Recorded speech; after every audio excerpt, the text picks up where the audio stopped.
cherry blossoms. Yeah. I take it you're not a fan? No.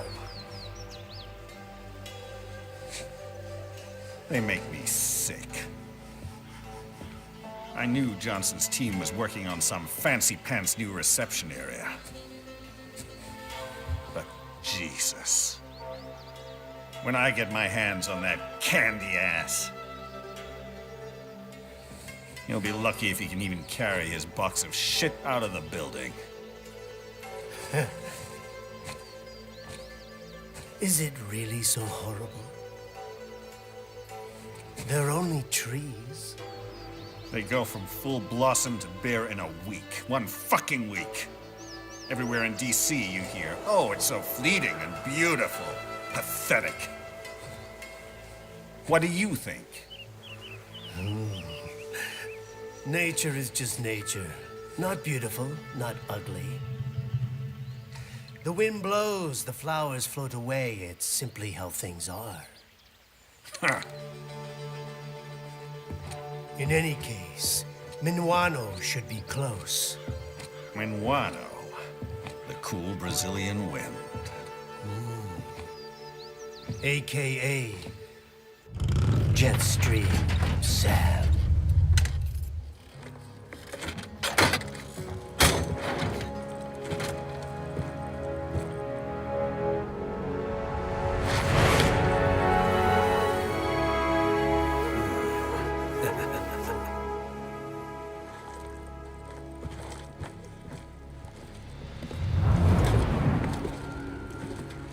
Hey.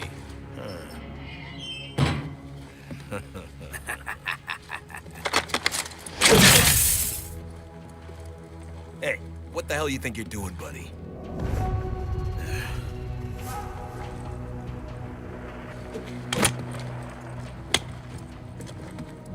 Well, what do we have here? Oh. This?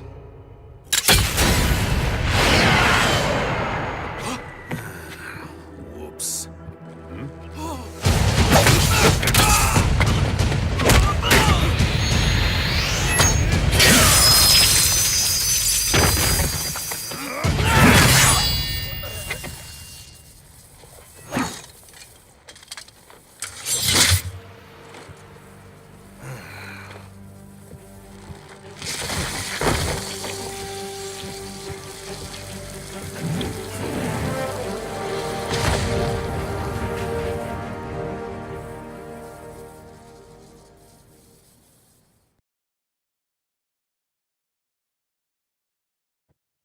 Oi, the smell!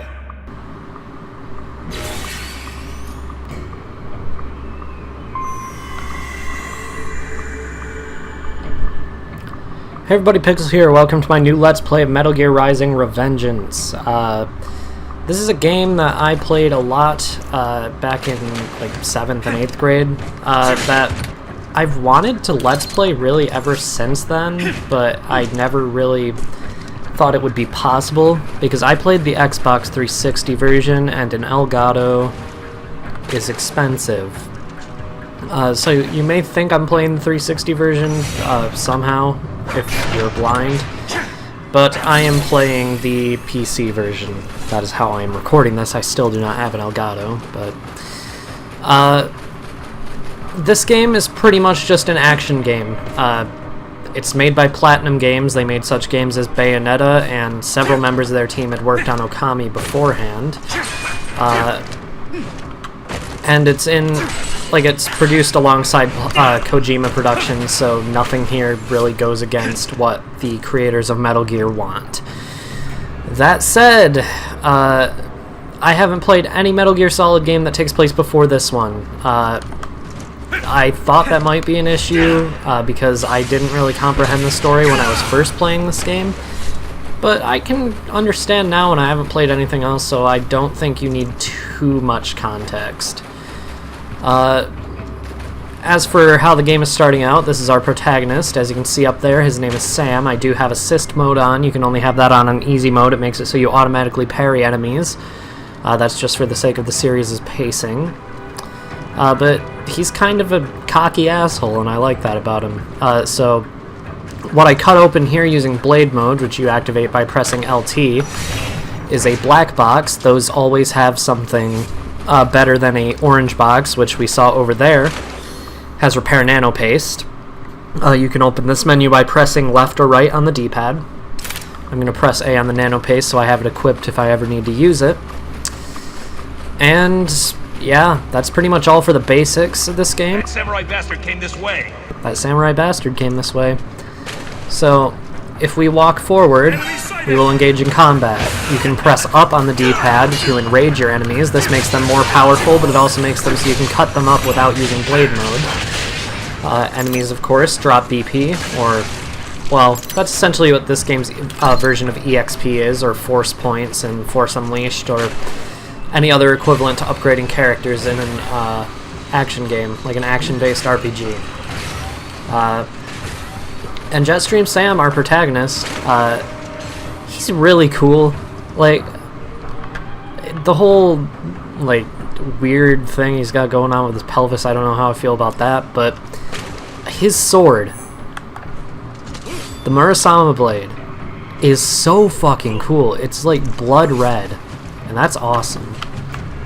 But if we sneak up behind an enemy and kill them, of course, if you cut right where your vision in the game will tell you to, you can press B to take their, what is essentially their spine, to restore your own health. That can be very helpful. But if you sneak up behind and kill them, you don't really get a benefit. This isn't like Metal Gear Solid. Stealth isn't really valued in this game.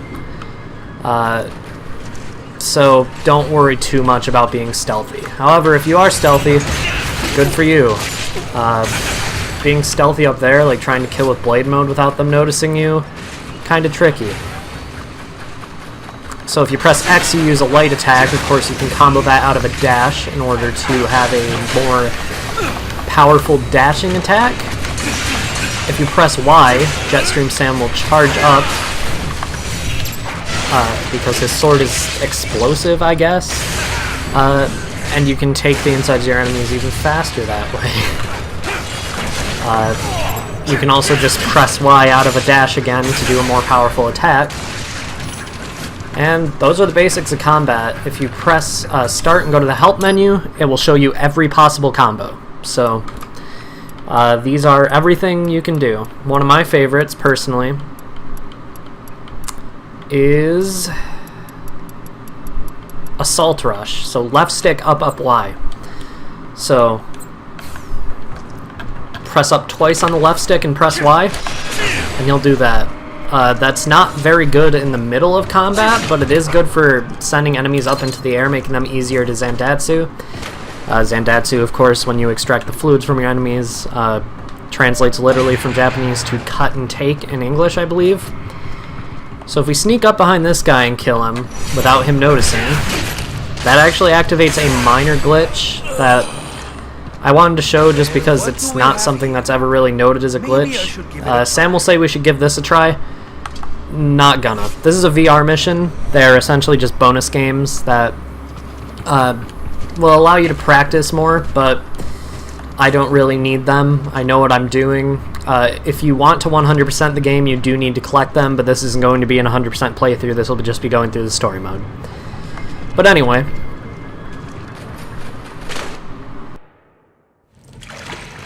Greetings, samurai.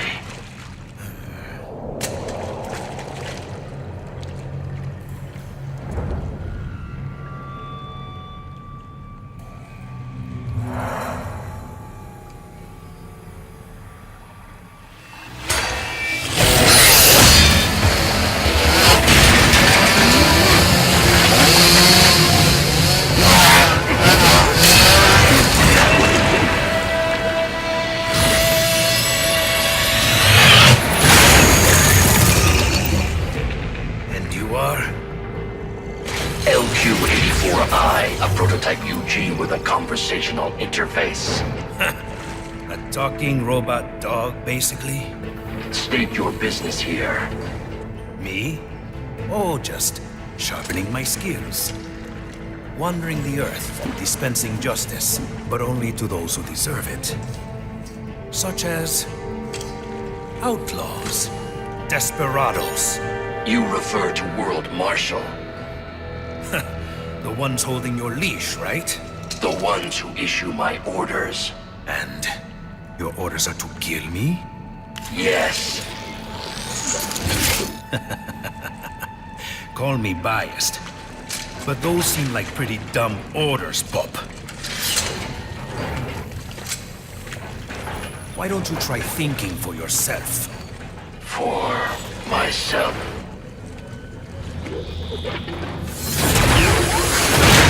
Should I disobey a direct order, my memory would be wiped.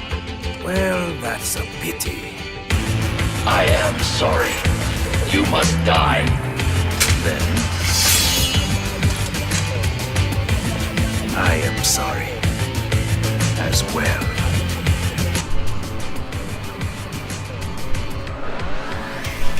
Starting our fight against LQ84I, that is his official name. We may see more of him later if he doesn't die, but he is gonna die, as Sam said. So he is very fast, so you want to pay attention to where he's going. I hate to say it, but I'm actually not completely sure how to lock onto an enemy with an Xbox controller, but if you want to lock on a keyboard, it is the Q or E key, one of those. Locking onto him really does make this easier. Since I'm playing on easy mode, I automatically parry, but his attacks can also be difficult to parry, which is why it's helpful to know that if you press X and A at the same time, Sam will do a backflip. This can be used to escape situations where you don't think you can actually survive a hit, or you just don't want to take an extended amount of damage from one. I'm pretty sure I just realized that we missed something back ways, but we'll get that. But I'll let you listen to this music until Blade Wolf, or LQ84I. Blade Wolf is just a name that makes sense for him because he's a wolf with blades. But I'll let you listen until he's dead.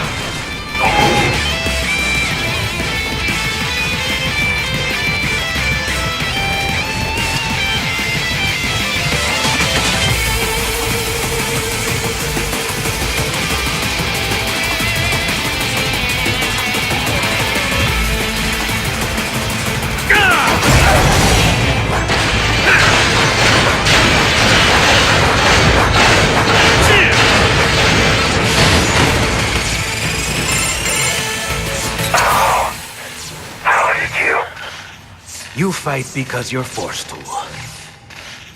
I fight because I choose to.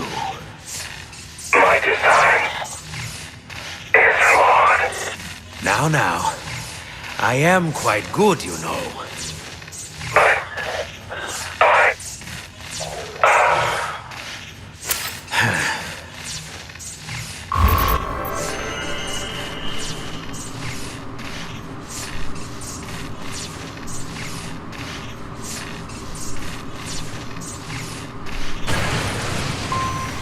With that, we've taken down our first boss, but that is not the end. We still have much more to go. So, as they said in that cutscene before the fight, Sam is after a group called World Marshal. This is a PMC in this game, or a private military company, that controls the police force of Denver, Colorado. This is where we are fighting right now, the sewers of Colorado. So, that's something else. Yeah, it's okay. I don't, he said, why do these sewers seem so familiar? That's never going to be explained. They never explain why they seem familiar. Which leads me to believe maybe it's something that was just, lost in translation. Maybe not translation, or just something, they planned on making important, but just never ended up being important. Either way, doesn't make much sense, but it's whatever. The story isn't the game's strongest suit. Music, gameplay, those are two things that this game excels in, but story not so much. So what we missed back there was actually a black box. It had a health extension in it, or a just endurance plus, I think it's just called, but I'm not worried too much about that. I think I'm decent enough at this game that I don't really need any health upgrades. I'm going to get them when I see them, of course, but I just forgot that one existed. Regardless, though, let's open this door. At last, our hero reaches the castle. There he goes with his one-liners. So we just got a drum can. We also... not there. We have a lot of sub-weapons here now. Rocket launcher, red phosphorus grenade, electromagnetic grenade, and a drum can. Drum cans are stealth items. You hide in them, and enemies won't notice you as long as you aren't, like, as long as they aren't in an alert or caution phase. Not very helpful, because like there's no like sneak attacks or anything directly, and this enemy actually is immune to blade mode until it's weakened. You know when an enemy that isn't like a standard soldier can be affected by blade mode by what parts of their body are blue. As you can see, I can destroy that cannon because it was blue, and that's how blade mode works. You just have to know what you can and can't destroy using it. So once the whole body is blue, though, that's when you're able to Zandatsu.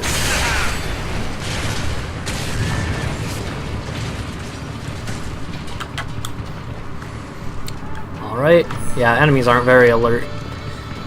This is a standard, so we can just do that.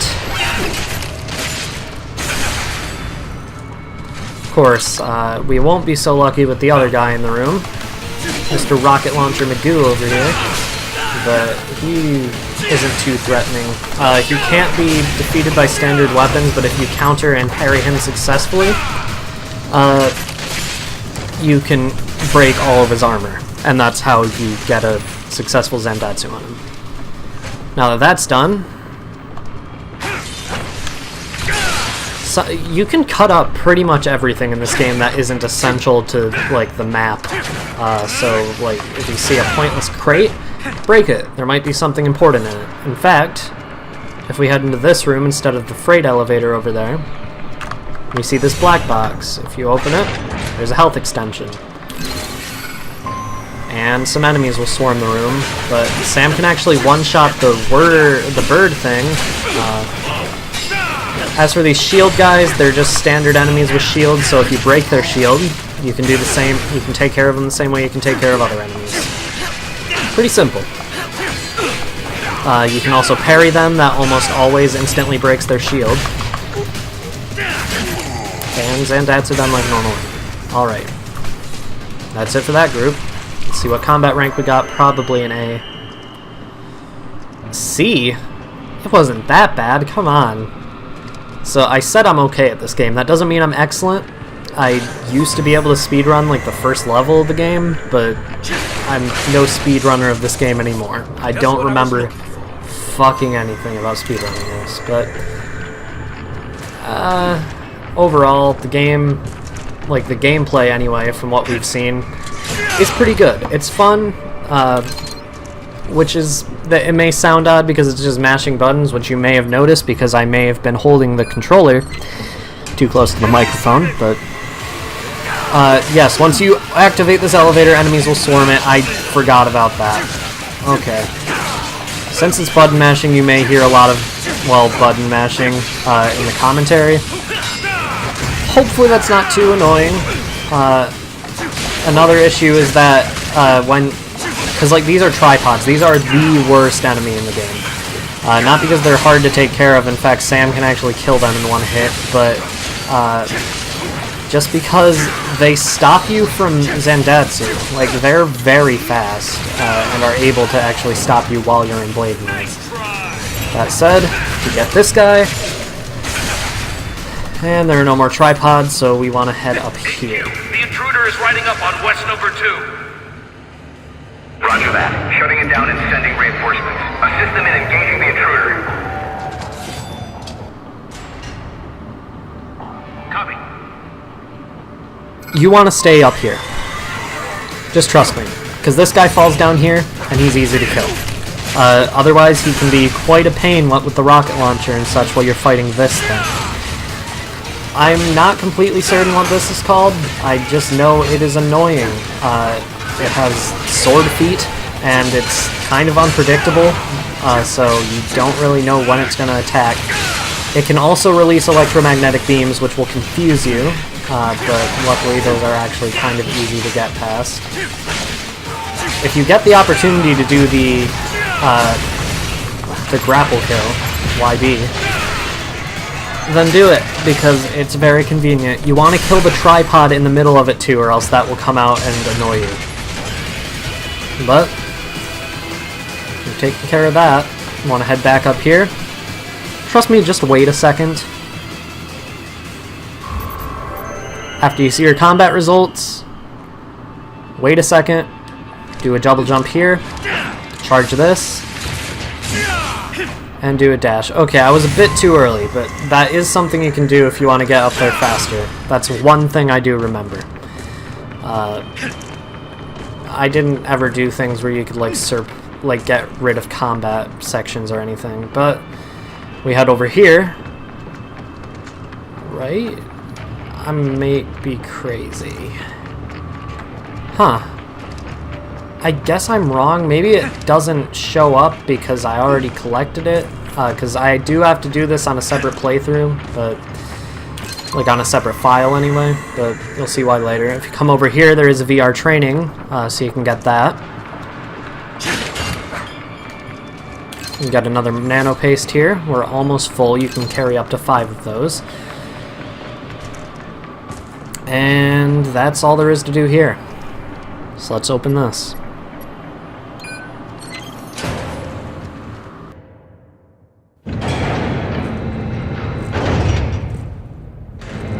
Welcome to Denver! I am Monsoon. We've been expecting you, Sam. Oh? They say you took on a drug cartel back in Brazil, all by yourself. Almost took it down, too. If you had, another outfit would have taken its place. One way or another, it always goes back to business as usual.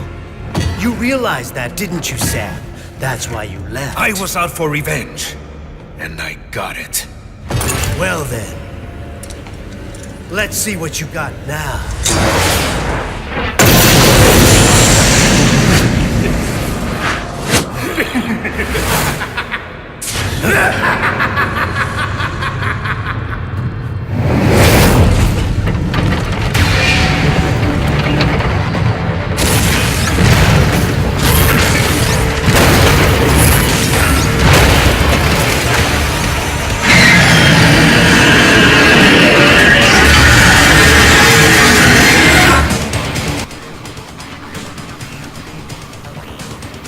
Yeah, you thought we were gonna fight Monsoon? No, we're in the very first level of the game and we're already fighting a Metal Gear.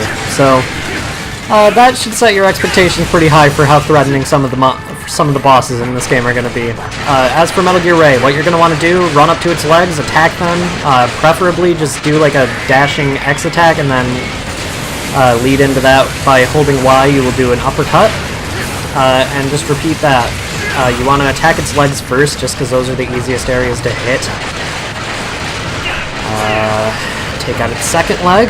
Alright, we already have half its HP gone.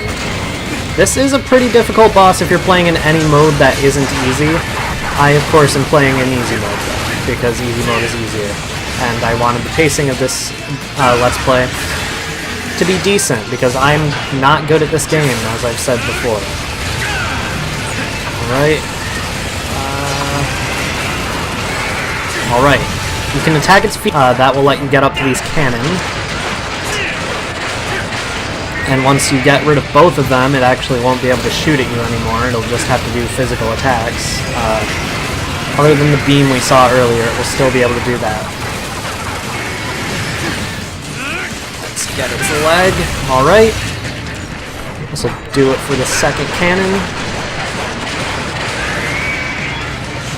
And there's only one part of it left to attack that's remotely obvious. Not the tail, that counts as the legs.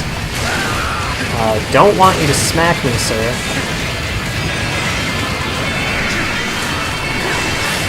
But once its head is in the ground, that's when you want to attack that. Use blade mode. Cut open the armor on its head.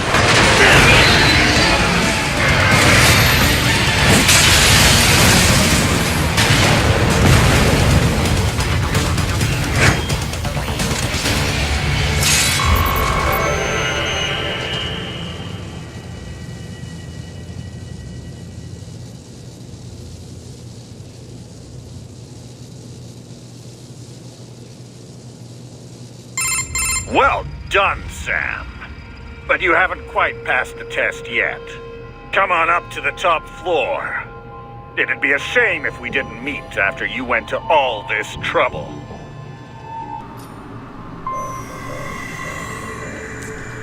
One more thing before we wrap up this episode. You head over here.